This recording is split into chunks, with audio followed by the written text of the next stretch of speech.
ఓం శ్రీ వెంకటేశాయ నమః. శ్రీ వెంకటేశ్వర స్వామి భక్తులారా నమస్కారం. శ్రీనివాసుని మీద భక్తితో సప్త శనివార వ్రతం చేసిన అనేక భక్తుల జీవితాలలో అద్భుతమైన మార్పులు జరిగాయి. ఈ కథలను శ్రద్ధతో భక్తితో వినడం వలన మన జీవితాలలో శుభ ఫలితాలు కలుగుతాయని శాస్త్రాలు చెబుతున్నాయి. ఆ మార్పులకు కారణమైన శ్రీ వెంకటేశ్వర సప్త శనివార వ్రత కథలలోని 5 ముఖ్యమైన కథలను ఈరోజు మనం వినబోతున్నాము. ఈ కథలను శ్రద్ధగా వినండి, మనసులో నిలుపుకోండి. ఇప్పుడు మొదటి కథను ప్రారంభిద్దాం. ఇప్పుడు మనం వినబోయే కథ, ఒకప్పుడు శ్రీనివాసుని మీద అగాఢమైన భక్తి కలిగిన ఒక భక్తుడు ఉండేవాడు.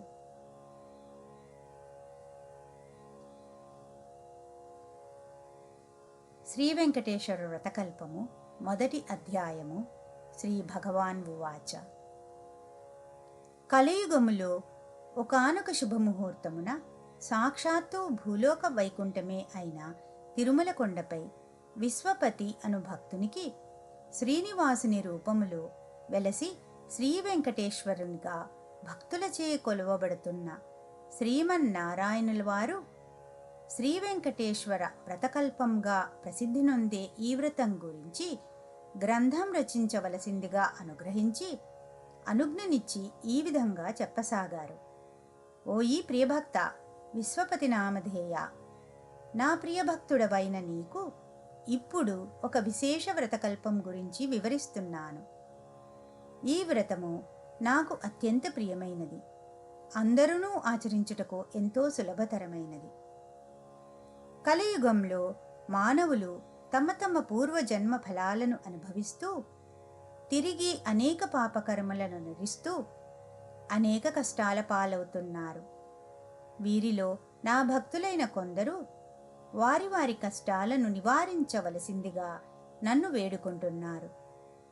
ఎన్నో వ్యయ ప్రయాసలనోర్చి తిరుమల యాత్ర చేసి నన్ను దర్శించుకుంటున్నారు. నా భక్తులంటే నాకు అత్యంత ప్రియం. నా మీదే పూర్తి భారం వేసి ధర్మపథంలో జీవితం గడిపే వారి బాధ్యత నేనే వహిస్తాను. ఇప్పుడు నేను వివరిస్తున్న ఈ వ్రతం శ్రీ వెంకటేశ్వర వ్రతకల్పం అనే పేరుతో ప్రసిద్ధి పొందగలదు. ఈ వ్రతం నాకు అత్యంత ప్రియమైనది. ఈ వ్రతాన్ని భక్తి శ్రద్ధలతో ఎవరైతే ఆచరిస్తారో వారి బాధలన్నీ తక్షణం నివృత్తి కాగలవు. ఈ వ్రతము ఎవరైనను ఎప్పుడైనను ఆచరించవచ్చును. ప్రత్యేకించి మార్గశిర మాఘ కార్తీక మాసములందు గాని, పౌర్ణమి, పంచమి, సప్తమి, ఏకాదశి తిథులందు గాని, శ్రవణ స్వాతి నక్షత్రముల రోజులయందు గాని ఆచరించిన మిక్కిలి ఫలదాయకము. ఈ కలియుగంలో నా భక్తులైన మీరు అనుభవిస్తున్న కష్టములన్నీ నాకు తెలియను. మీకు ఎప్పుడు ఏ కష్టం కలిగినా, ఏ ఆర్థిక సమస్యలు కానీ, ఆరోగ్య సమస్యలు కానీ, ఉద్యోగ వ్యాపార సమస్యలు కానీ కలిగి మనశ్శాంతి లేనప్పుడు ఈ వ్రతము ఆచరించిన ఎడల తక్షణమే ఆ కష్టాలన్నీ తొలగిపోగలవు. మరియు మీరు మీ ఇంట ఏ శుభకార్యం తలపెట్టినను ఈ వ్రతము ఆచరించిన ఎడల ఆ శుభకార్యము నిర్విఘ్నముగా జరిగి 1000 రెట్లు శుభప్రదము కాగలదు. ఈ వ్రతం ఆచరించిన వెంటనే సకల సుఖశాంతులు అష్టైశ్వర్యములు లభించగలవు. ఉదయమున గాని సాయంకాలమందు గాని ఈ వ్రతము ఆచరించవచ్చును. ఈ వ్రతము 5 అధ్యాయములతో కూడినది. ఈ 5 అధ్యాయములను భక్తితో పఠించవలెను. మీ స్వగృహమందు గాని, వసతి గృహమందు గాని, నా ఆలయములందు గాని, ఏ పుణ్యక్షేత్రమునందు గాని, నదీ తీరమున గాని ఈ వ్రతమును ఆచరించవచ్చును. మీరు వీలైన ఎడల మీ బంధుమిత్రులందరినీ ఆహ్వానించి ఈ వ్రతం ఆచరించుట మిక్కిలి శ్రేయోదాయకము. ఈ వ్రతము ఆచరించిన వారికిని, విన్నవారికిని, ప్రసాదమును భక్తితో స్వీకరించిన వారికిని అష్టైశ్వర్యములు కలగగలవు. ఈ వ్రతమును పూర్వకాలంలో నా ప్రియభక్తులైన ఎందరో మునీశ్వరులు ఆచరించి ఎన్నో దివ్యాశీస్సులు పొందినారు. భూలోకవాసులైన మీ అందరికీ ఈ వ్రతము మిక్కిలి ఆనందప్రదాయనియే అనేక శుభములను కలుగజేయును. ప్రశాంత మనస్సుతో నన్నే తలుచుకుంటూ ఈ వ్రతము ఆచరించినచో వ్రతఫలము మిక్కిలిగా ఉండగలదు. ఈ వ్రతము ఆచరించు విధానము మిక్కిలి సులభతరము. కలియుగములో మీకు గల కష్టములన్నీయూ నాకు తెలియను. అందువలననే అత్యంత కఠోర నిష్ఠతో చేసే తపస్సులకు, యజ్ఞయాగాదులకు ఇచ్చు ఫలము కేవలము ఈ వ్రతము ఆచరించుట వలనే మీరు పొందగలరు. ముందుగా వ్రతము ఆచరించు ప్రదేశమును చక్కగా శుభ్రపరచుకొనవలెను. మండపమును ఏర్పాటు చేసుకుని నా ప్రియ సఖులైన శ్రీదేవి భూదేవిలతో కూడియున్న నా పటమును మండపముపై ఉంచవలెను. మండపమును గోడకు ఆంచి ఉంచవచ్చును. మీకు ప్రియమైన ఇతర దేవతల పటములు కూడా ఉంచుకునవచ్చును. నవగ్రహ దేవతలను, అష్టదిక్పాలకులను ఆవాహన చేసుకునవలను. లేదా వారందరికీ మనస్సులోనే నమస్కరించవచ్చును. ముందుగా పసుపు వినాయకుని పూజించవలను. అటు తరువాత ఈ వ్రతమునందలి 5 అధ్యాయములను భక్తి శ్రద్ధలతో పఠించవలెను. ఇది ప్రథమాధ్యాయము. మిగిలిన 4 అధ్యాయములను నాకు అత్యంత ప్రీతిపాత్రులైన విశ్వామిత్ర, వశిష్ఠ, భరద్వాజ, అత్రి మునీశ్వరులు ప్రవచించారు. ఈ 5 అధ్యాయములను పఠించిన తరువాత నాకు ప్రియమైన స్తోత్రములను పఠించవచ్చును. ప్రతి అధ్యాయమునకు చివర గోవింద గోవింద గోవింద అని 3 సార్లు స్మరించవలెను. ఈ కలియుగములో సామాన్య మానవులైన మీ అందరి కష్టాలు నాకు తెలియను. కావున మరొక విశేషమును కూడా చెప్తున్నాను.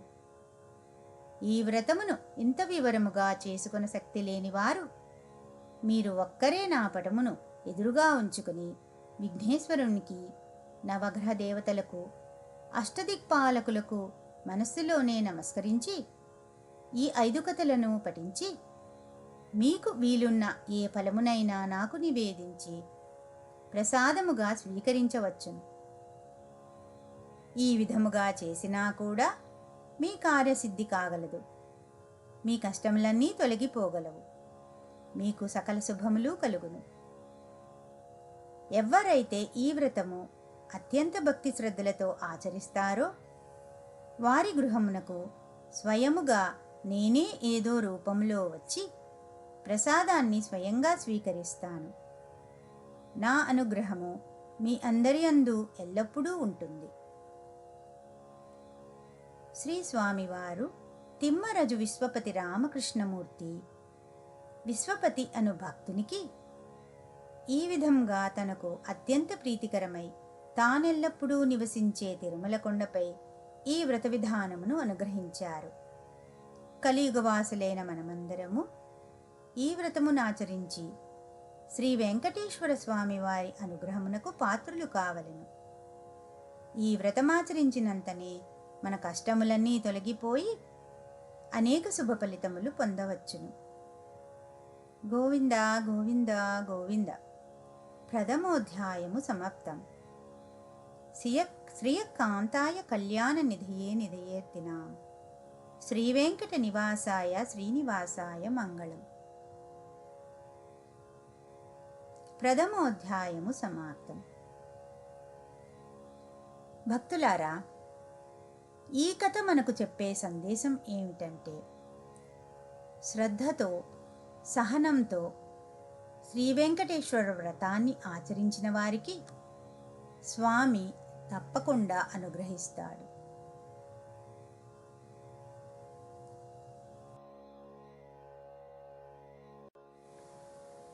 ఓం నమో వెంకటేశాయ. ఇక రెండవ కథలో కుటుంబ శాంతి కోసం సప్త శనివార వ్రతం చేసిన ఒక గృహిణి గురించి తెలుసుకుందాం.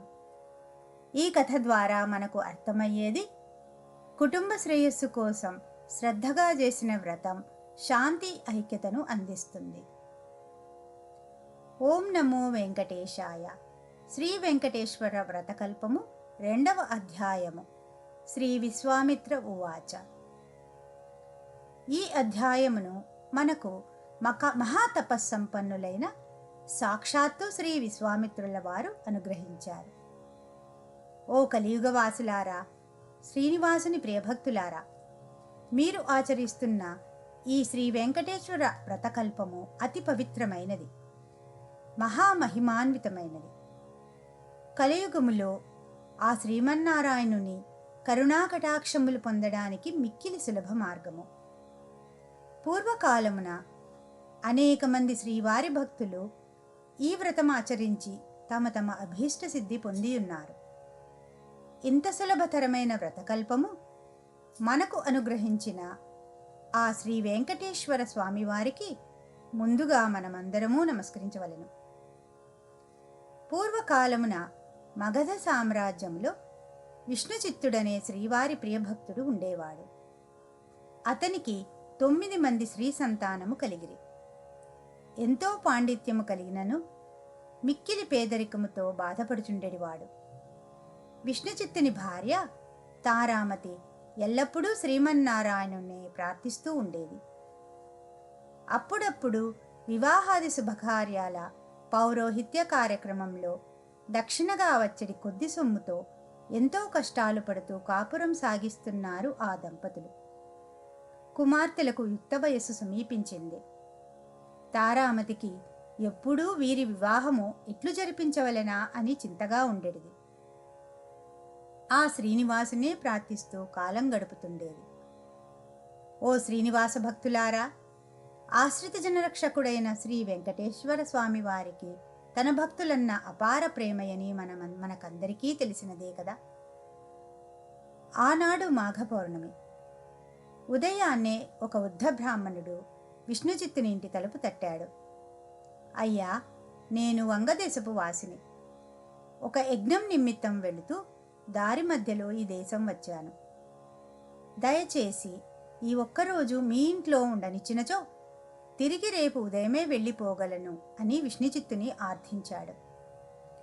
అందులకు విష్ణుచిత్తులు, స్వామి, అంతకు మించిన అదృష్టము మాకేమున్నది? అతిథి సాక్షాత్తు శ్రీమన్నారాయణునితో సమానమని మన పురాణాలు ఘోషిస్తున్నాయి కదా.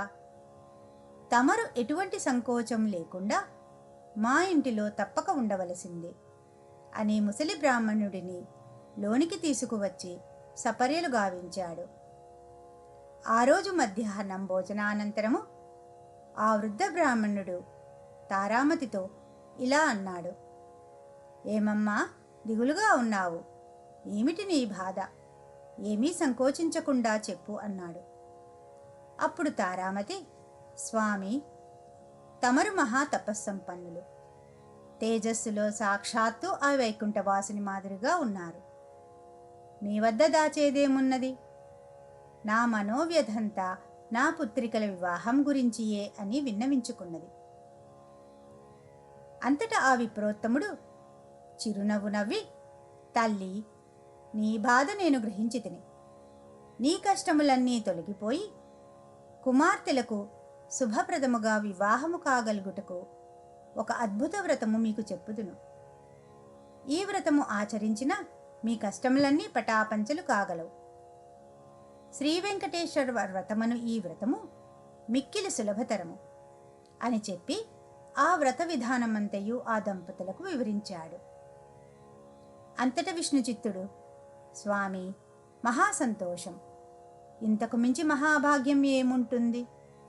ఎన్నో రోజులు ఎందుకు, శుభస్య శీఘ్రం అన్నారు కదా మన పెద్దలు. ఈరోజు మాఘ పౌర్ణమి, ఎంతో శుభదినము. ఈరోజే తమరు సెలవిచ్చిన శ్రీ వెంకటేశ్వర వ్రతమును ఆచరించదము అని విష్ణుచిత్తులు తారామతి దంపతులిద్దరూ తమ కుమార్తెలందరితో కలిసి ఆ రోజు సాయంకాలంననే బంధుమిత్రులను పిలుచుకుని శ్రీ వెంకటేశ్వర వ్రతమును అత్యంత భక్తి శ్రద్ధలతో ఆచరించారు. వచ్చిన భక్తులందరూ వ్రతము పూర్తి అయిన పిమ్మట తీర్థప్రసాదములు స్వీకరించి తమ తమ గృహములకు వెడలిరి. అప్పుడు విష్ణుచిత్తుల వారు భార్యాసమేతముగా ఆ బ్రాహ్మణోత్తమునికి పాదనమస్కారము కావించి తమ దంపతులను ఆశీర్వదించవలసిందిగా వేడుకున్నారు. అప్పుడు ఆ బ్రాహ్మణోత్తముడు వ్రత తీర్థ ప్రసాదములు తానును స్వీకరించి మనోభీష్ట సిద్ధిరస్తు, శ్రీ లక్ష్మీ శ్రీనివాస కటాక్ష సిద్ధిరస్తు అని ఆశీర్వదించాడు. ఇంతలో చీకటి పడి నిద్రా సమయమైనది. అంతటి విష్ణుచిత్తుడు ఆ బ్రాహ్మణునికి ఒక చిరిగిన దుప్పటిని ఇచ్చి కన్నీళ్ల పర్యంతముగా, స్వామి, కడుపేదనైన నా వద్ద ఇంతకు మించి మంచి దుప్పటి లేదు.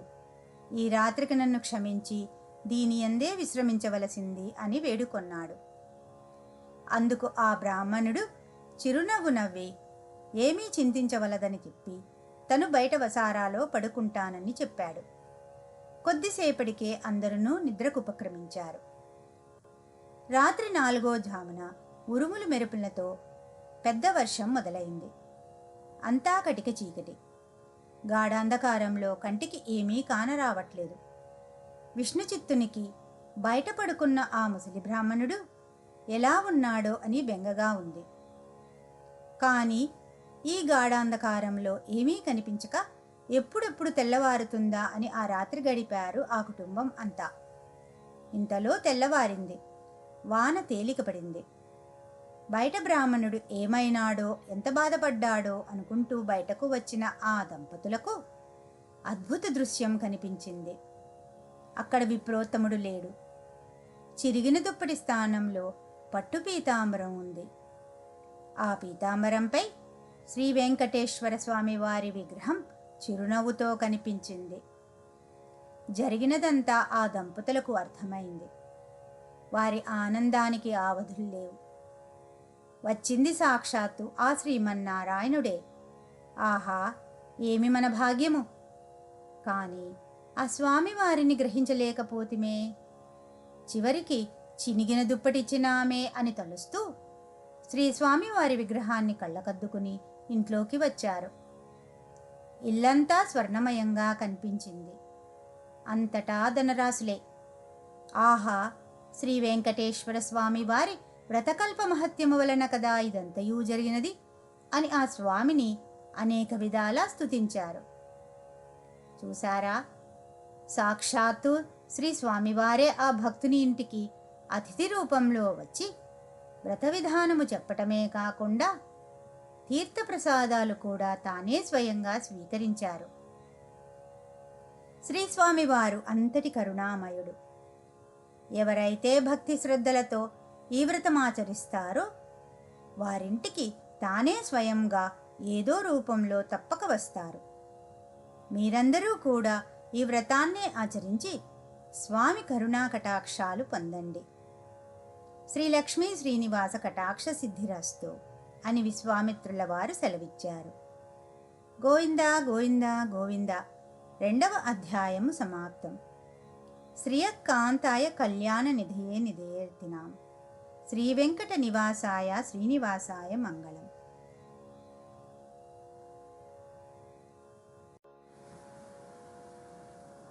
ఓం నమో వెంకటేశాయ. 3వ కథలో అనేక కష్టాలలో ఉన్న ఒక భక్తుడిని శ్రీనివాసుడు ఎలా ఆదుకున్నారో వినబోతున్నాము. ఈ కథ మనకు నేర్పేది, ఎన్ని కష్టాలు వచ్చినా శ్రీ వెంకటేశ్వరుని మీద భక్తి విడవకూడదు. ఓం నమో వెంకటేశాయ. శ్రీ వెంకటేశ్వర వ్రతకల్పము 3వ అధ్యాయము. శ్రీ వశిష్ఠ ఉవాచ. ఈ అధ్యాయాన్ని మహాతపోనిష్ఠాగరిష్ఠులైన శ్రీ వశిష్ఠ మునీశ్వరుల వారు శ్రీమన్నారాయణుల వారి అనుగ్రహంతో మనకు వివరించారు. ఓ కలియుగవాసులారా, శ్రీనివాసుని ప్రియభక్తులారా, వైకుంఠంలోని శ్రీమన్నారాయణుడే నేటి తిరుమల శ్రీ వెంకటేశ్వరుడు. కలియుగవాసులైన మీ అందరి కష్టాలను తీర్చడానికి స్వామి మీకు అతి చేరువలో ఈ తిరుమల కొండపై అవతరించారు. ఆ స్వామివారిని ప్రసన్నం చేసుకొనడానికి ఈ వ్రతం మిక్కిలి సులభతరం. ఈ వ్రతము భక్తి శ్రద్ధలతో ఆచరించిన వారు సకల సౌభాగ్యాలను అనుభవిస్తారు. పూర్వకాలంలో అవంతి దేశంలో భాగ్యనగరం అనే పట్టణం ఉండేది. పేరుకు తగినట్లుగానే ఆ పట్టణంలో అనేక మంది భాగ్యవంతులు ఉండేవారు. అయితే వారు తమ తమ సంపదలను చూసుకుని గర్విస్తూ మిగిలిన సామాన్యులను అతిహీనంగా చూసేవారు. ఆ ఐశ్వర్యమంతా తమ గొప్పేనని తలుస్తూ నిత్య పూజలు కాదు కదా, విశేష రోజుల్లో కూడా ఏ పూజలు చేసేవారు కాదు. ఆ సృష్టికర్త శ్రీమన్నారాయణునికి వీరందరికీ జ్ఞానోదయం కలిగించాలని తోచింది. ఒక రోజున ఆ ధనవంతులందరూ అనేక విందు విలాసాలలో మునిగి తేలుగుతున్నారు. ఆ పట్టణ తూర్పు వీధిలో గల శ్రీ లక్ష్మీనారాయణ ఆలయంలో కనీసం దీపం వెలిగించే నాథుడు కూడా కరువయ్యాడు. ఆ రోజు తొలి ఏకాదశి, అత్యంత పర్వదినం. కానీ ఆ పట్టణంలో ఒక్కరు కూడా ఆ ఆలయానికి పూజాదికాలు నిర్వర్తించాలని ఆలోచించట్లేదు. సాయంత్రం ఉన్నట్టుండి దట్టమైన మబ్బులు కమ్ముకున్నాయి. బ్రహ్మాండమైన కుంభవృష్టి వ్యాపారులందరి ఇళ్ళు నీట మునిగిపోసాగాయి. అంతా గాఢాంధకారం. తెల్లవారేసరికి ఊరంతా నేలమట్టమయ్యింది. వ్యాపారుల ఇళ్లన్నీ కూలిపోయాయి. అన్ని ఐశ్వర్యాలు పోయి చివరికి కట్టుబట్టలతో మిగిలారు. ఎందుకీ ఉపద్రవం, ఎందుకీ జలప్రళయం, ఎవరికీ అంతుబట్టట్లేదు. అంతలో వారికొక విశేషం కనిపించింది. ఊరి చివరన ఉండే పూరిపాకలు చెక్కు చెదరకుండా ఉన్నాయి. వారికి ఆశ్చర్యం కలిగింది. ఇంత కుంభవృష్టిలోనూ ఈ పూరిపాకలు ఎలా ఉన్నాయి అని వారిలో వారు అనుకుంటుండగా ఇంతలో ఒక పెద్ద మెరుపు మెరిసింది. ఆకాశవాణి ఇలా పలికింది: ఓ మూర్ఖులారా, మీ సంపదలన్నీ మీ గొప్పతనమని తలచుకొనటం వలననే ఇలా జరిగింది. ఆ పూరి గుడిసెలో నివసించే దేవయ్య నాకు ప్రియభక్తుడు. అతి సామాన్యుడైన దేవయ్య ప్రతిరోజు మీ ఊరిలోని శ్రీ లక్ష్మీనారాయణ ఆలయంలో దీపం వెలిగిస్తున్నాడు. అంతేకాక ప్రతి ఏకాదశి నాడు తనకు వీలున్నంతలో శ్రీ వెంకటేశ్వర వ్రతకల్పాన్ని నిర్వర్తిస్తున్నాడు. ఆ వ్రత ఫలితంగానే తనతో పాటే ఆ గుడిసెలలోని వారందరూ రక్షింపబడ్డారు.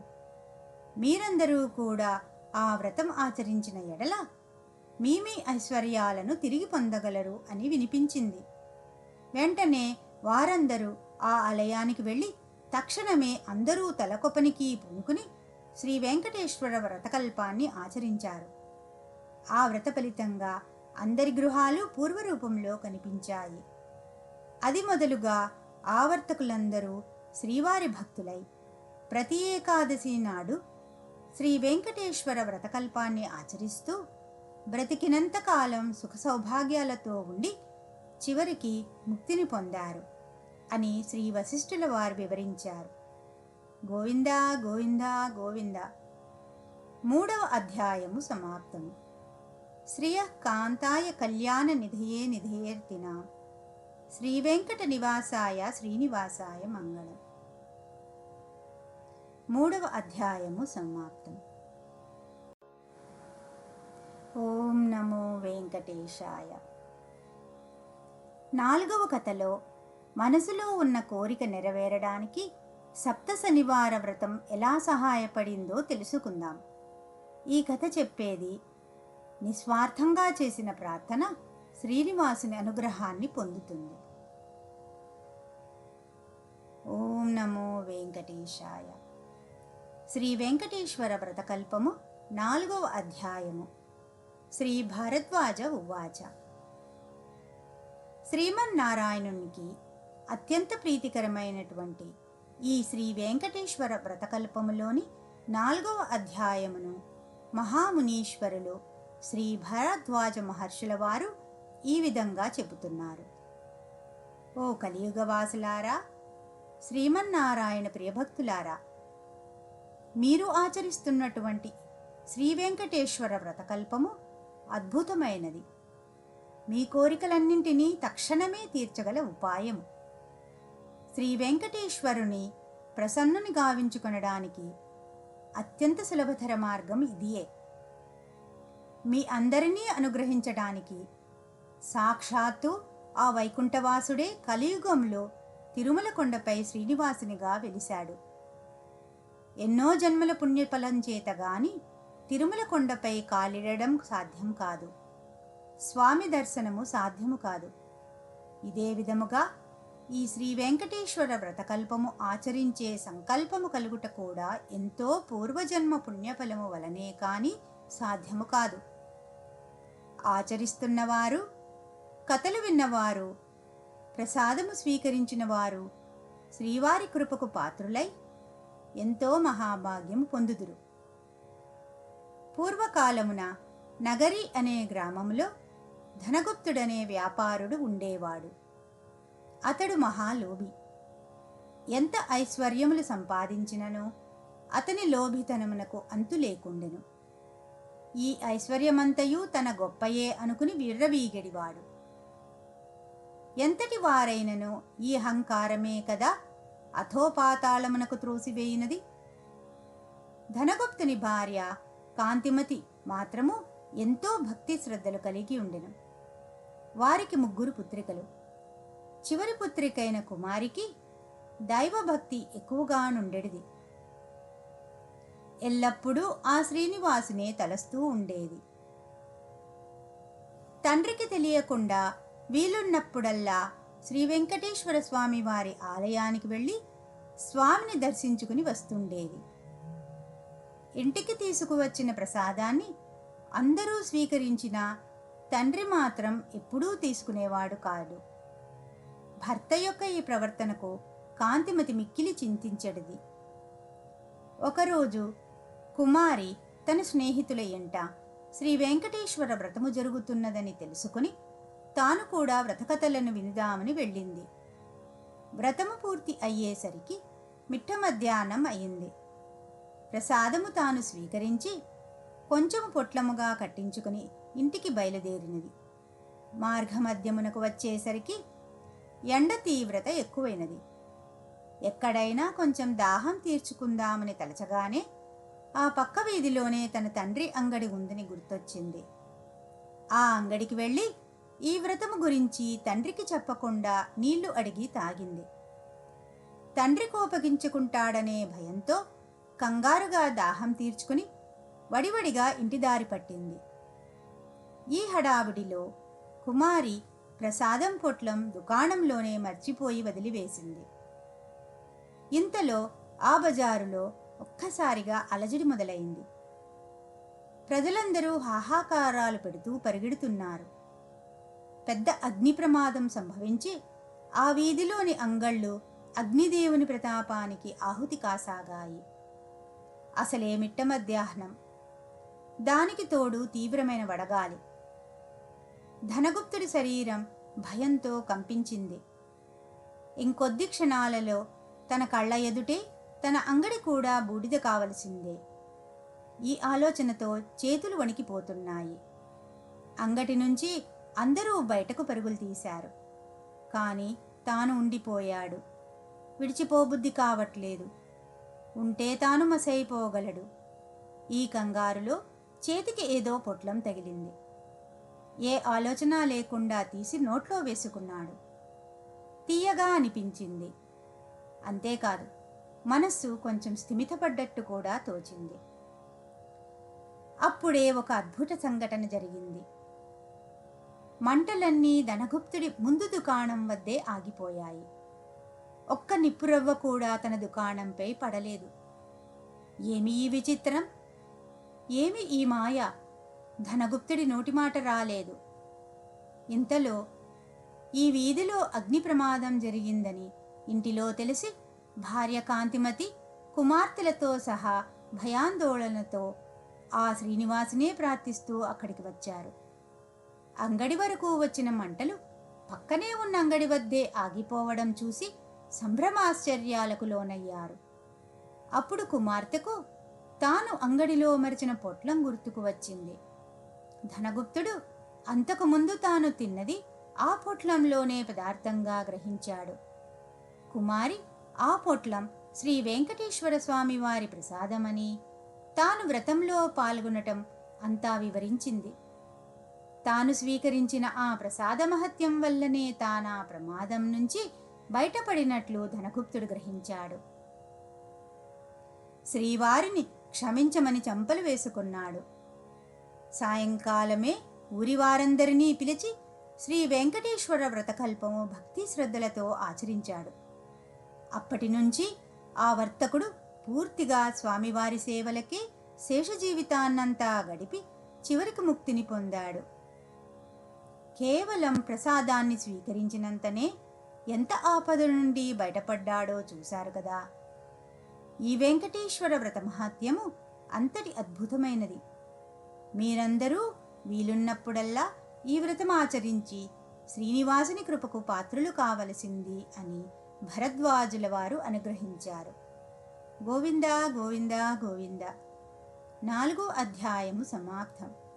శ్రియకాంతాయ కళ్యాణ నిధయే నిధయేర్తినాం.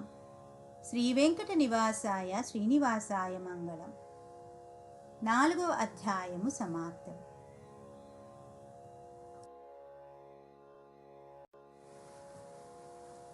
ఓం నమో వెంకటేశాయ.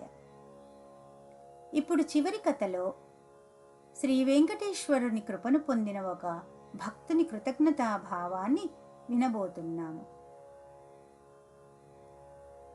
ఓం నమో వెంకటేశాయ. శ్రీ వెంకటేశ్వర వ్రతకల్పము 5వ అధ్యాయము. శ్రీ అత్రి ఉవాచ. భూలోక వైకుంఠమే తిరుమల తిరుపతి. తిరుమలతో సమానమైన పవిత్ర ప్రదేశం గాని, శ్రీ వెంకటేశ్వరునితో సమానమైన దైవం కాని ఇంతకు ముందు లేడని, ఇక ముందు ఉండబోడని పురాణాలు ఘోషిస్తున్నాయి. శ్రీనివాసునిగా వెలిసిన శ్రీమన్నారాయణునికి తన భక్తులంటే అలవిమాలిన ప్రేమ. ఎవరైతే తన మీదే పూర్తి భారం వేసి నిత్యం తననే స్మరిస్తూ సత్ప్రవర్తన కలిగి జీవిస్తారో వారి యోగక్షేమాలు తానే వహిస్తాడు. అంతటి దివ్యదేవుని ప్రసన్నం చేసుకొనడానికి అత్యంత సులభతరమైన మార్గం ఈ శ్రీ వెంకటేశ్వర వ్రతకల్పం. ఈ అద్భుత వ్రతకల్పంలోని 5వ అధ్యాయాన్ని మహాతపస్సంపన్నులైన శ్రీ అత్రి మహర్షుల వారు ఇలా అనుగ్రహించారు. నాయనలారా, శ్రీనివాసుని ప్రియభక్తులారా, కలియుగవాసులైన మీ అదృష్టం చెప్పనలవి కానిది. కృత త్రేత ద్వాపర యుగాలలో ఎంతో కఠోర నియమనిష్ఠులతో ఆరాధిస్తే కాని ప్రసన్నం కాని శ్రీమన్నారాయణుడు కలియుగంలో కేవలం నామస్మరణంతోనే మిమ్మల్ని అనుగ్రహిస్తున్నాడు. ఆర్తితో పిలిచిన వారి చెంత తక్షణం ఉంటాడు. అంతటి కరుణామూర్తి శ్రీనివాసుడు. తిరుమల క్షేత్రమంతా సాలగ్రామమయమే. ఆ పవిత్ర కొండపై మీరు వేసే ప్రతి అడుగు ఎన్నో జన్మల పుణ్యఫలం. పూర్వకాలంలో కౌమార దేశంలో మిత్రుడు అనే చాకలి ఉండేవాడు. అతడు తన కులవృత్తిని నిర్వర్తిస్తూ వీలున్నంతలో దాన ధర్మాలు గావిస్తూ ధర్మపరంగా జీవిస్తుండేవాడు. కానీ అతని దిగులంతా అతనికున్న అవిటితనమే. కాలు అవిటిది కావటం చేత ఉతికిన బట్టలను మూటలు గట్టి ఇంటింటికి తిరిగి ఇవ్వటం చాలా కష్టంగా ఉండేది. దానికి తోడు గంపెడు సంసారం. కష్టపడకపోతే పూట గడవదు. ఎల్లప్పుడూ ఆ శ్రీనివాసునే ప్రార్థిస్తూ ఉండేవాడు. ఏదో ఒక రోజున ఆ స్వామి తనను కరుణిస్తాడన్న నమ్మకంతో జీవనం సాగిస్తున్నాడు. భక్తజన సులభుడైన శ్రీమన్నారాయణుడు ఇదంతా గమనిస్తూనే ఉన్నాడు. ఎవరికైనా వారి పూర్వజన్మ కర్మ నివృత్తి అయ్యే సమయానికి శ్రీనివాసుడే ఏదో రూపంలో వచ్చి తన భక్తులను తప్పక ఆదుకుంటాడు. ఒకరోజు సాయంకాలం నాడు రోజూలాగే మిత్రుడు చాకిరేవు నుండి బట్టల మూటతో పట్టణానికి రోజుతూ రొప్పుతూ తిరిగి వస్తున్నాడు. ఇంతలో మార్గమధ్యంలో వాడికి ఒక ముసలి బ్రాహ్మణుడు తారసిల్లాడు. సహజంగా భక్తి శ్రద్ధలు కలవాడు అవటం చేత మిత్రుడు భుజం మీద మూటలు క్రిందబెట్టి ఆ బ్రాహ్మణునికి నమస్కరించాడు. అంతటా ఆ విప్రోత్తముడు, నాయనా, ఈ అవిటి కాలితో ఎంతో బాధపడుతున్నావు.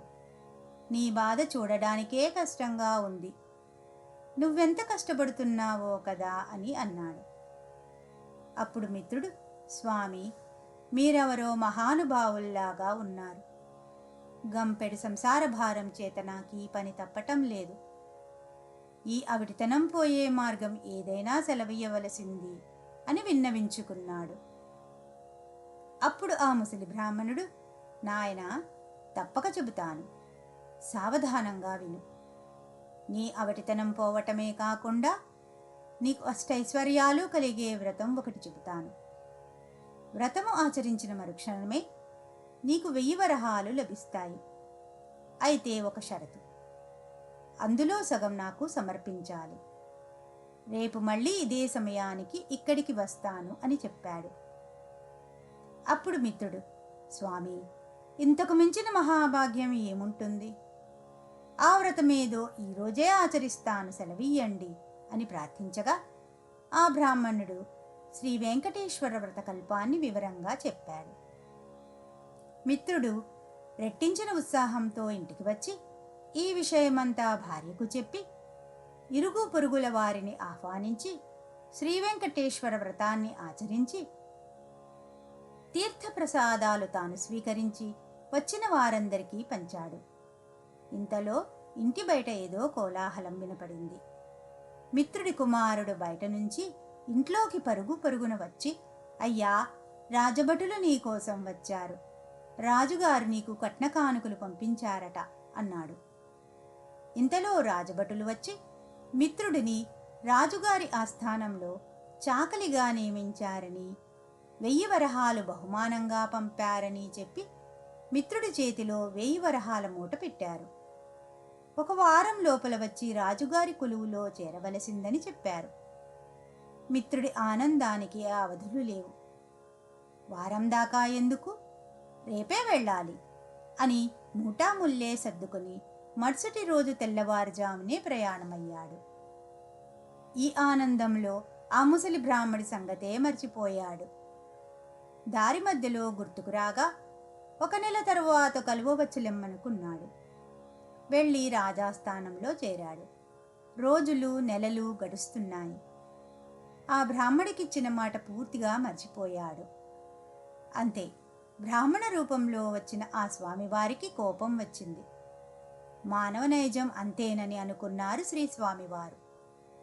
తన మహాత్యం తెలియచెప్పాలని నిర్ణయించుకున్నాడు. అంతే, ఆ మర్నాడే రాజస్థానంలోని రాణిగారి నగలు మాయమయ్యాయి. ఆ అభాండం మిత్రుడి మీద పడింది. మిత్రుడికి కఠిన కారాగార శిక్ష పడింది. రాజభటులు మిత్రుడిని పలువిధాలా శిక్షించారు. ఎందుకిలా జరిగింది, ఎందుకీ అభాండం తన మీద పడింది అని తలుస్తున్న మిత్రుడికి ఆ రాత్రి స్వామివారు కలలో కనపడి వృద్ధ బ్రాహ్మడి రూపంలో వచ్చినది తానేనని, తనకిచ్చిన మాట నిలబెట్టుకోకపోవటం చేతనే ఇలా జరిగిందని చెప్పారు. అప్పుడు మిత్రుడు, స్వామి, నేను మిక్కిలి పాపాత్ముడిని. ఎంతటి అపరాధం చేశాను, దయచేసి నన్ను కరుణించండి. ఇక మీదట తప్పక ప్రతి నెలా మీ వ్రతం ఆచరిస్తాను. నా సంపాదనలో సగభాగం ప్రతి నెలా జీవితాంతం తమకే సమర్పిస్తాను అని చెంపలు వేసుకుని స్వామివారిని పరిపరి విధాలా వేడుకున్నాడు. భక్తజనసులభుడైన స్వామివారు అందుకు సంతోషించి మిత్రుడిని అనుగ్రహించారు. శ్రీవారి అనుగ్రహం చేత రాణి నగలు వేరే ప్రదేశంలో మరుదినంననే దొరికినవి. మిత్రుడు దొంగిలించలేదని రాజు గ్రహించడం జరిగింది. మిత్రుడిని కారాగారం నుంచి వదిలివేశారు. అప్పటి నుంచి మిత్రుడు స్వామివారికిచ్చిన మాట ప్రకారం ప్రతీ నెల శ్రీ వెంకటేశ్వర వ్రతం ఆచరిస్తూ తన సంపాదనలో సగభాగం స్వామివారికే సమర్పిస్తూ కలకాలం సుఖంగా జీవించి చివరన ముక్తిని పొందాడు అని అత్రి మహర్షుల వారు సెలవిచ్చారు. గోవింద గోవింద గోవింద. పంచమోధ్యాయం సమాప్తం. శ్రీయకాంతాయ కళ్యాణ నిధియే నిధేర్థిన శ్రీవెంకట నివాసాయ శ్రీనివాసాయ మంగళం. 5వ అధ్యాయము సమాప్తం. ఈ కథలను వినిన ప్రతి భక్తునికి మనసుకు శాంతిని, కుటుంబానికి శుభాన్ని, జీవితానికి ధైర్యాన్ని ప్రసాదించమని శ్రీ వెంకటేశ్వర స్వామి వారిని వేడుకుంటున్నాము. సప్త శనివార వ్రతం చేసే ప్రతి ఒక్కరిపై మీ అనుగ్రహం ఎల్లప్పుడూ ఉండేలా చేయండి అని శ్రీ వెంకటేశ్వర స్వామి వారిని ప్రార్థిస్తున్నాము. శ్రీనివాస వెంకటేశ గోవింద. ఇది నిత్యపారాయణం ఛానల్ నుండి.